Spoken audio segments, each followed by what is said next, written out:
ఇందాక నేను ఇంట్రొడక్షన్లో చెప్పా.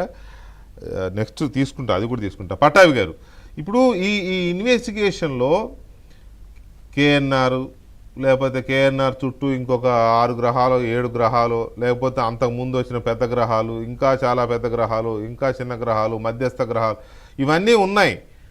అసలుకి ఎప్పుడు టచ్ అవుతుంది అనేది మనకు మొదటి నుంచి ఇదో పెద్ద క్వశ్చన్ మార్కే. ఇప్పుడు విజయసాయిరెడ్డి చెప్పేదాని ప్రకారం రాజకేశ్వరరెడ్డే మెయిన్ అన్నట్టుగా ఆయన అక్కడ దాకా చెప్పి ఆపేస్తున్నాడు. జగన్మోహన్ రెడ్డి గారికి తెలియదేమో అన్నట్టుగా.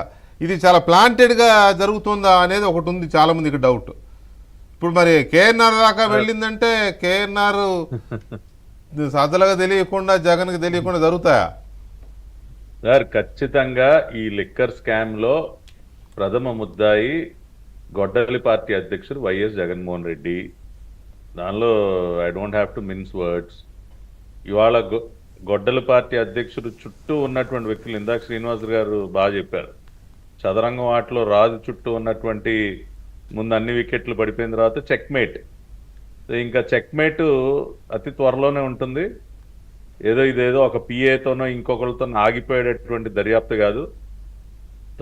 తలుపు బయట నుంచినటువంటి పిఏ దగ్గరే ఇన్ని 100 కోట్లు ఉంటే తలుపు లోపల ఉన్నటువంటి ఆ బిగ్ బాస్ దగ్గర ఇంకెంత ఉండాలి సార్? కాబట్టి ఇది ఖచ్చితంగా లోపలికి వెళుతుంది దర్యాప్తు. ఖచ్చితంగా జగన్మోహన్ రెడ్డి యొక్క పాత్ర బట్టబయలవుతుంది. ఇవాళ ప్రతినిత్యం జగన్మోహన్ రెడ్డికి షాడో లాగా ఉండే వ్యక్తి కేఎన్ఆర్ అండి. ఆయన అన్ని వ్యవహారాలు చూసేటటువంటి వ్యక్తులు ఆ ధనంజయ రెడ్డి, కృష్ణమోహన్ రెడ్డి. ఆయన ఫైనాన్స్ ఆస్పెక్ట్స్ అన్ని చూసే వ్యక్తి గోవిందప్ప బాలాజీ. ఇప్పుడు వీళ్ళందరూ ఎంతమంది పాత్ర ఆధారాలతో సహా బయటపడిన తర్వాత రాజకేశ్వరరెడ్డి ఎవడండి? రాజకేశ్వరరెడ్డి ఊరికే అక్కడ ఏంటంటే మొన్నే మా పార్టీ జాతీయ అధ్యక్షులు గౌరవ ముఖ్యమంత్రి చంద్రబాబు నాయుడు గారు ఒక కంపారిజన్ చెప్పారు. ప్రతి పార్టీకి అనుబంధ విభాగాలు ఉంటాయండి.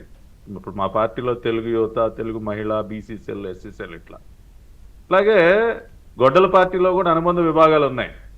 ఒకటి కల్తీ మద్యం విభాగం, గంజాయి విభాగం, డ్రగ్స్ విభాగం, ల్యాండ్ మాఫియా విభాగం, ఇటువంటి విభాగాలు చాలా ఉన్నాయి. దానిలో ఈ కల్తీ మద్యం విభాగానికి రాజకేశ్వరరెడ్డిని పెట్టాడు ఇన్ఛార్జిగా.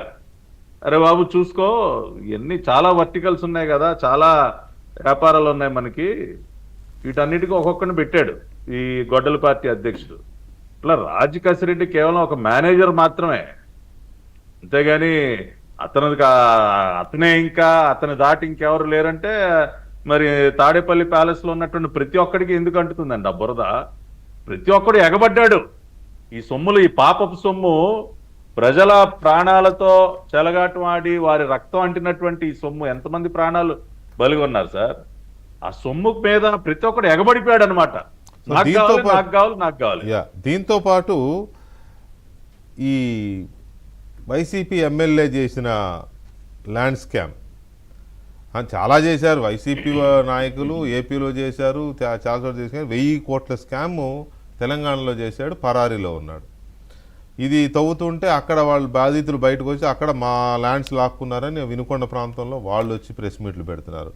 ఎంత దుర్మార్గులు అంటే వీళ్ళు సైన్యంలో చేసి వచ్చిన ఒక మాజీ సైనికుడి భూమి కూడా లాక్కునే క్రూరమైన మనస్తత్వం మరి ఎందుకు వచ్చిందో వీళ్ళకి అర్థం కావట్లేదు. అలాగే మైనార్టీల స్థలం లాక్కున్నారని వాళ్ళు వచ్చి ప్రెస్ మీట్లు పెడుతున్నారు. సో వీటి మీద కూడా మాట్లాడదాం. అలాగే ఈ మైనింగ్ మాఫియాలో బీఆర్ఎస్ లింకులు ఎందుకున్నాయి?